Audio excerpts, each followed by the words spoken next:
1 जुलाई 2026 को अखबारों में ये खबर छपी कि बिहार सरकार ने यह फैसला किया है कि बिहार के अलग अलग डिस्ट्रिक्ट्स में 31 हाईटेक बस स्टैंड्स का निर्माण कराया जाएगा।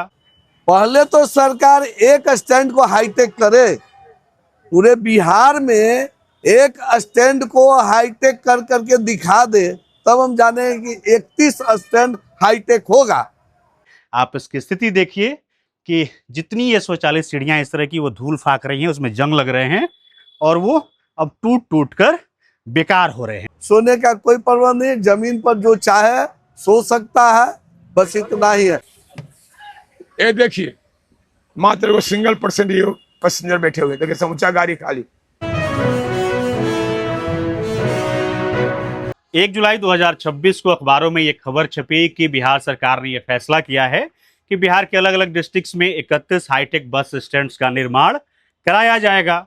हमने जैसे ही ये खबर पढ़ी तो हमें याद आया कि सितंबर 2020 में भी कुछ ऐसी ही एक खबर लिखी गई थी अखबारों में, जिसमें यह बताया गया था कि बिहार के मुख्यमंत्री नीतीश कुमार ने एक ऐसे बस स्टैंड का उद्घाटन किया है जहां पर वर्ल्ड क्लास की सुविधाएं यात्रियों को मिलने वाली हैं। उद्घाटन के दौरान ही नीतीश कुमार ने यह भी कहा था कि शायद ही ढूंढने पर पूरे भारत में ऐसा कोई बस टर्मिनल मिलेगा।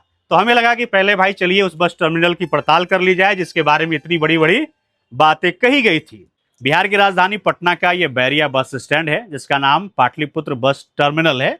यह लगभग 25 एकड़ में 339 करोड़ की लागत से बना है। इसके बारे में दावा किया गया था कि इसके बन जाने के बाद पटना की जो जाम की समस्या है वो खत्म हो जाएगी और यात्रियों को वर्ल्ड क्लास की फैसिलिटी मिलेगी जैसे एयरपोर्ट्स पर मिलती है। ये देखिए, मात्र वो सिंगल पैसेंजर बैठे हुए, देखिए समूचा गाड़ी खाली। इतना सुंदर गाड़ी हम लोगों का है, एसी गाड़ी है, दरभंगा तक गाड़ी जाएगी। पूरी गाड़ी खाली है जी सर। पब्लिक यहाँ आ ही नहीं पाते हैं, 2% पब्लिक यहाँ नहीं आती है। लेकिन सरकार का जो 31 स्टैंड खोलने का है, पहले तो सरकार एक स्टैंड को हाईटेक करे, पूरे बिहार में एक स्टैंड को हाईटेक कर करके दिखा दे, तब हम जाने कि 31 स्टैंड हाईटेक होगा। ये होने वाला नहीं है। 339 करोड़ रुपए खर्च करके जो कॉम्प्लेक्स बनाया गया है उसमें 4 बड़े बड़े block, administrative building, ticket counter, driver खलासियों के लिए कमरे, मेडिकल सुविधा, मार्केट कॉम्प्लेक्स, मल्टीप्लेक्स के लिए जगह, एस्केलेटर, लिफ्ट, ऑटोमेटिक लाइटिंग और एयर कंडीशनिंग सिस्टम तक बनाया गया है। लेकिन इन सुविधाओं का इस्तेमाल अब तक नहीं हो पा रहा है। मीडिया रिपोर्ट्स के अनुसार हैंडओवर और संचालन से जुड़े कारणों की वजह से बहुत सारे जो ब्लॉक्स हैं वो शुरू ही नहीं हो पाए हैं।